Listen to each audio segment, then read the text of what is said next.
What is up, everyone? John Rettinger from Techno Buffalo here, and I am feeling very animated with my hands today. We are going to talk about the final predictions and rumor roundups and what have you for tomorrow's iPhone announcement, which is actually a Verizon announcement, but it's really no surprise. This has probably been the worst kept secret in the tech world since, well, the first iPhone in 2007. So this event is going to be happening tomorrow, which is January 11th, 2011 at 11 a.m. Eastern Standard Time in New York. Hence the Eastern Standard Time because it's in the East Coast of the US. So I want to run down all the rumors and what we can expect. Well, first, we can expect a CDMA compatible iPhone. Verizon uses a CDMA network primarily, which is a SIM card-less technology, so that's why you don't see SIM cards or really can't use an unlocked AT&T or T-Mobile phone on Verizon. Really the big question isn't if Apple is going to release a CDMA-capable iPhone, but whether or not they're going to release a 4G-capable iPhone. Verizon has been pumping out advertising campaigns for their 4G LTE network. It was all over CES. In fact, I think they owned CES with their 4G ad campaigns. In fact, I was using the 4G network while I was in Las Vegas, and I found it to be really outstanding. So the question is Apple going to announce a 4G iPhone? And we can really look back at what happened in 2007 with the launch of the initial iPhone. AT&T was really up and hyping their new 3G network. And Apple decided against launching a 3G compatible original iPhone, instead opting for a 2G or 2.5G Edge-only phone, which is much slower data.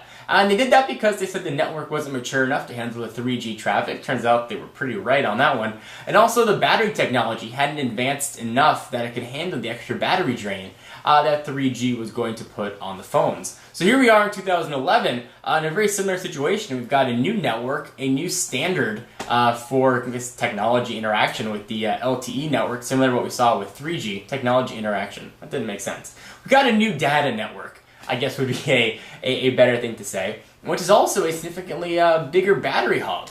So how is Apple going to respond to this? Well, I think just announcing a CDMA-compatible iPhone and just an iPhone on Verizon using their EVDO Rev-A network would be big enough announcement news anyway. But I think it would be at a reputation hit and a detriment to Verizon. With the ad campaign they've been pushing and all the 4G you just see everywhere bombarding you, I think it would make people think twice about picking up the current generation Verizon iPhone when a 4G compatible device could be coming out soon. And it would be a really big hit, I think, to Verizon's reputation. Now, 4G, their LTE network, isn't in a lot of metropolitan areas. It's not in a lot of rural or urban areas either. But it is growing very quickly. And there do exist chipsets which use LTE and CDMA technologies into one. So we wrote an article a couple of days back on Techno Buffalo about why we didn't think it was going to be LTE. But sort of on some reflection, in my personal opinion, is that we are going to see an LTE 4G compatible device. It's a very long-winded answer. Also, I think we're going to see is the return of unlimited data on Verizon. AT&T put a 2 gig cap on their highest tiered plan. You're going to be able to use the Verizon compatible iPhone for as much data as you would like. So it's an all-you-can-eat or all-you-can-drink, so you can just drink all your data.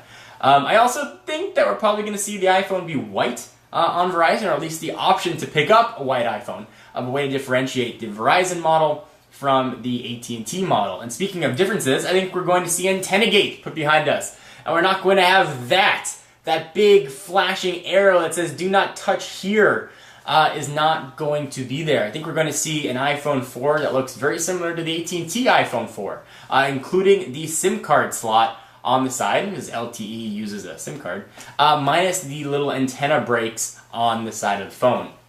And this brings up sort of an interesting question. And this is kind of becoming a long-winded video, but I got a lot on my mind. And it's my channel, so I'm going to talk about it. What happens with mid-cycle? So the iPhone 4 on AT&T is about halfway through its life cycle. AT&T's phones are generally about, or Apple's AT&T iPhone generally have about a year life cycle, being refreshed about every July. Right now, here we are in January.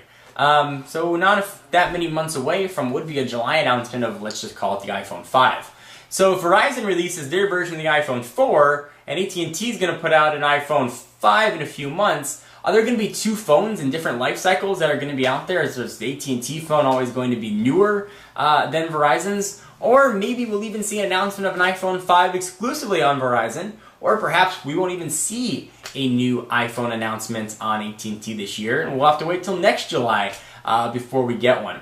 What I'm thinking that we're going to see is a Verizon announcement tomorrow. Perhaps we won't even see it shipping until July, which I think is sort of doubtful. I think we'll see some minor improvements. I think we'll sort of be the iPhone 4GS over what we have right now. I think we'll see a relaunched, updated version of the iPhone on AT&T. So the big question here is, are you going to switch? If there is an LTE-capable iPhone, I would have a very, very hard time not going over to Verizon.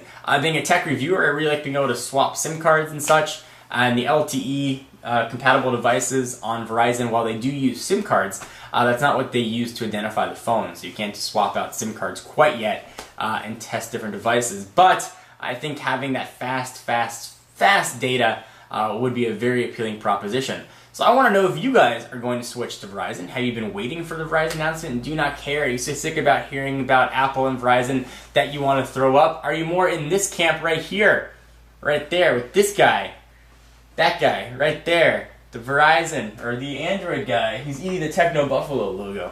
Are you more in that camp and you're just waiting for Android LTE devices? I want to hear from you. This video became much longer than I expected, but you can tell I've got a lot to say about it. If you're still watching, thank you. If you did not watching, then you're not hearing what I'm saying now anyway. Anyway, I'm John Rettinger from Techno Buffalo. See you next video. Bye. One last thing that I almost forgot. If you guys want to chat iPhone live, Techno Buffalo's own Noah Kravitz will be hosting a live show on our Ustream channel. Put the link down in the what have you to check it out at noon Pacific time.